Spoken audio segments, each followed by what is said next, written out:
내가 율법이나 선지자를 폐하러 온 줄로 생각하지 말라. 폐하러 온 것이 아니요 완전하게 하려 함이라.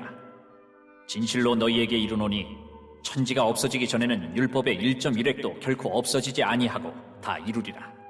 그러므로 누구든지 이 계명 중에 지극히 작은 것 하나라도 버리고 또 그같이 사람을 가르치는 자는 천국에서 지극히 작다 일컬음을 받을 것이요 누구든지 이를 행하며 가르치는 자는 천국에서 크다 일컬음을 받으리라. 내가 너희에게 이르노니 너희 의가 서기관과 바리새인보다 더 낫지 못하면 결코 천국에 들어가지 못하리라. 옛사람에게 말한 바 살인하지 말라. 누구든지 살인하면 심판을 받게 되리라 하였다는 것을 너희가 들었으나 나는 너희에게 이르노니 형제에게 노하는 자마다 심판을 받게 되고 형제를 대하여 나가라 하는 자는 공회에 잡혀가게 되고 미련한 놈이라 하는 자는 지옥불에 들어가게 되리라. 그러므로 예물을 제단에 드리려다가 거기서 내 형제에게 원망 들을 만한 일이 있는 것이 생각나거든 예물을 제단 앞에 두고 먼저 가서 형제와 화목하고 그 후에 와서 예물을 드리라. 너를 고발하는 자와 함께 길에 있을 때에 급히 사화하라. 그 고발하는 자가 너를 재판관에게 내어주고 재판관이 옥리에게 내어주어 옥에 가둘까 염려하라. 진실로 내게 이르노니 내가 한 푼이라도 남김이 없이 다 갚기 전에는 결코 거기서 나오지 못하리라. 사랑하시는 우리 성도 여러분, 오늘도 주 안에서 복된 하루가 되길 바랍니다. 오늘도 선교 충만하시고 말씀 안에 은혜 안에 복된 하루가 되시길 바랍니다. 오늘 아침에 주시는 말씀은 마태복음 5장 17절부터 26절까지 말씀입니다. 예수님은 먼저 17절부터 20절 말씀을 통하여 율법과 예수님과의 관계에 대하여 이야기하고 있습니다. 예수님은 종종 율법을 반대하거나 율법을 폐지시키려고 하는 급진적인 사람으로 오해받으셨습니다. 실제로 안식일에 38년 된 중풍병자를 고치시거나 안식일에 곡식을 배서 먹거나 하는 일들이 유대인들에게는 율법을 무시하는 사람이라고 율법을 어기는 사람이라고 그렇게 오해를 받았습니다. 예수님은 이제부터 5장 17절부터 20절 말씀을 통하여 예수님이 율법을 폐지시키거나 없애려 하시는 분이 아니고 오히려 율법을 완전하게 하시는 분이시다라고 하는 사실을 강조하고 있습니다. 그것이 17절 말씀이죠. 17절 말씀에 보면 이렇게 이야기하는데요. 예수님이 율법이나 선지자를 폐하려 온 줄로 생각하지 말아라 라고 이야기하고 있습니다. 율법이나 선지자라고 하는 것은 율법서, 즉 오경 그리고 선지서 를 뜻하는 것이고 이것은 구약 성경을 가리키는 아주 상투적인 그런 표현이죠. 잘 쓰는 표현이죠. 예수님께서는 분명하게 말씀하셨는데 율법이나 선지자를 폐하러 온 것이 아니다라고 분명히 이야기하고 있습니다. 오히려 그 율법을 폐하는 것이 아니고 완전하게 하려 함이다라고 이야기하고 있습니다. 이 이스라엘 사람들은 유대인들은 율법의 말씀을 해야 될 것, 하지 않아야 될 것으로 그렇게 구분하여 그 율법을 잘 따라가면 그 율법을 따라가는 행위를 자기의 의로 삼았습니다. 하지만 율법은 그런 식으로 그런 목적으로 주어진 게 아니죠. 율법은 구약 성경은 그리스도를 가르치고 있고 예수님은 그 율법을 완성시킨 분이십니다. 율법은 하나님의 언약 백성이 언약을 유지하고 회복하고 발전하기 위하여 어떻게 살아야 될지에 대한 규정들을 주고 있음에도 불구하고 그 율법을 지킴으로 이스라엘 사람들은 자신이 구원받을 수 있다라고 그렇게 생각했던 것이죠. 그것이 율법에 대한 오해였고 율법을 그 오해가 지나치면 율법을 지키면 지킬수록 그것이 자기 의가 되고 말았습니다. 이런 상황 가운데 예수님은 그 율법을 다시금 설명하시는데 오늘 17절부터 계속 나와 있는 것이 무엇이냐면 너희는 이렇게 들었으나 나는 너희에게 말한다 라고 하는 이런 형식으로 6가지 대표적인 오해되는 구절들을 설명하시고 있는 것이 오늘 본문에 시작하는 부분입니다. 그래서 예수님은 율법을 반대하시는 것이 아니다라고 하는 것을 분명히 하고 있습니다. 당연히 그렇지 않겠습니까? 율법을 주신 분은 하나님이십니다. 하나님이 율법을 주셨는데 그것이 불완전하거나 혹은 옛 시대의 유물이기 때문에 없어져야 한다거나 하는 것이 아닐 것입니다. 분명히 율법은 선한 것이고 좋은 것입니다. 문제는 그 율법을 사용하고 그 율법을 자기 의로 삼으려고 하는 사람들의 태도가 문제인 것이죠. 오늘날 이러한 태도는 그리스도인들에게 종종 드러날 수 있다고 생각합니다.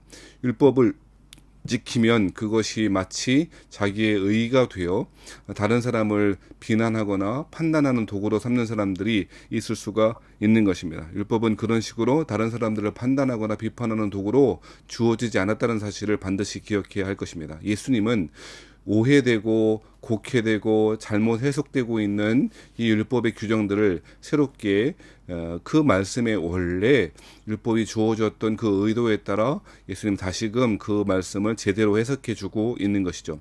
바리새인과 같은 태도를 버리고 하나님의 말씀을 잘 묵상하고 그 뜻이 무엇인지를 예수님께 설명하고 있는 것입니다. 그러면서 18절 말씀에 진실로 너희에게 이르노니 천지가 없어지기 전에는 율법의 1점 유색도 결코 없어지지 아니하고 다 이루리라 라고 이야기하고 있습니다. 구약 성경은 없어지는 것이 아니고 그리스도를 통해서 완전하게 되어지고 온전하게 되어지고 성취되어진다는 사실을 다시금 강조하고 있습니다. 그러므로 이스라엘 사람들이 율법의 경중을 따지어 이것은 굉장히 중요한 계명이고 그렇지 않은 계명이다. 나머지는 그렇지 않은 계명이다. 라고 하는 식으로 구분하여 그것을 통하여 자기의 의를 삼으려고 하는 태도는 잘못된 것이다. 라고 하는 사실을 강조하고 있습니다.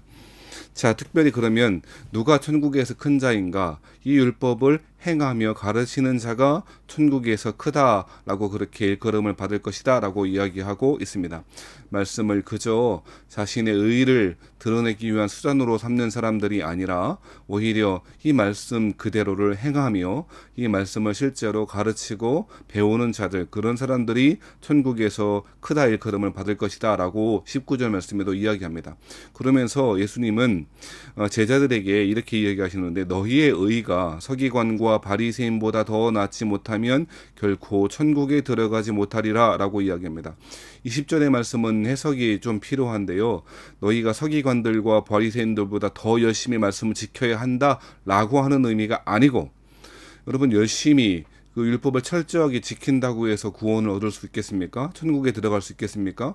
예수님은 그런 의도로 말씀하시는 것이 아닙니다. 20절 말씀은 더 나은 의의가 있는데 그것은 누가 주시는 의의입니까? 예수 그리스도를 통해서 얻게 되어지는 의의입니다. 그리스도의 십자가 사역을 통하여 예수님의 그 보혈의 공로를 통하여 우리는 의인이 되죠. 그 의를 이야기하고 있는 것입니다. 바리새인들의 의는 자신의 열심으로 율법을 지킴으로 구원을 얻을 수 있다라고 생각하는 그러한 생각이었습니다만, 그런 의가 아니라 자기 의가 아니라 그리스도를 통해서 얻게 되어지는 의를 이야기하고 있는 것이죠.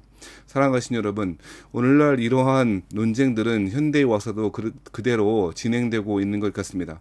어떤 사람들은 반율법주의를 이야기합니다. 율법은 구약시대의 유물이니 예수님이 오신 이후로 율법을 지킬 필요가 없다라고 이야기하는 사람도 있습니다. 그것이 반율법주의입니다.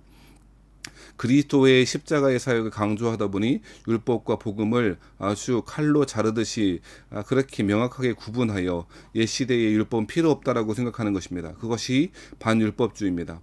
또 어떤 사람들은 신율법주의자들도 있습니다. 율법은 구원을 얻기 위한 수단은 아닐지라도 율법이야말로 아주 중요한 것이고 실제로 율법을 지키는 것이 그 사람의 구원의 여부와 그 열매가 되고 증거가 된다라고 생각하는 사람도 있습니다. 반율법주의, 신율법주의도 모두 다 올바른 대답은 아닐 것입니다.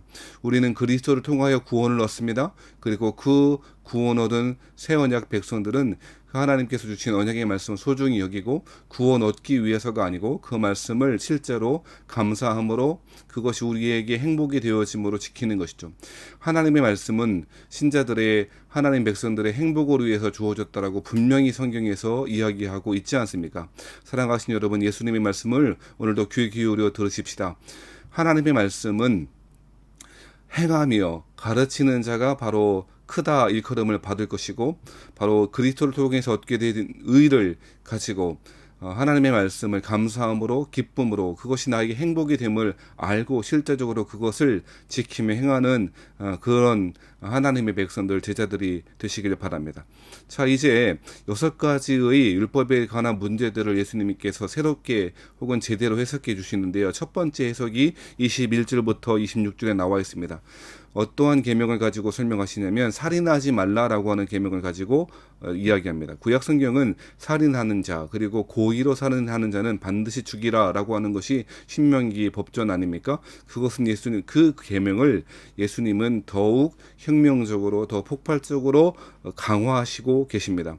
육신을 그저 죽이는 그것만이 살인 행위가 아니라 심지어 형제에 대하여 분한 마음, 그 노하는 마음을 가지고 나가라 하는 자마다 이미 살인한 것이다라고 그렇게 이야기하고 그런 사람들은 지옥불에 들어가게 될 거라라고도 이야기합니다. 나가라고 하는 말은 미련한 자라고 하는 뜻 아닙니까?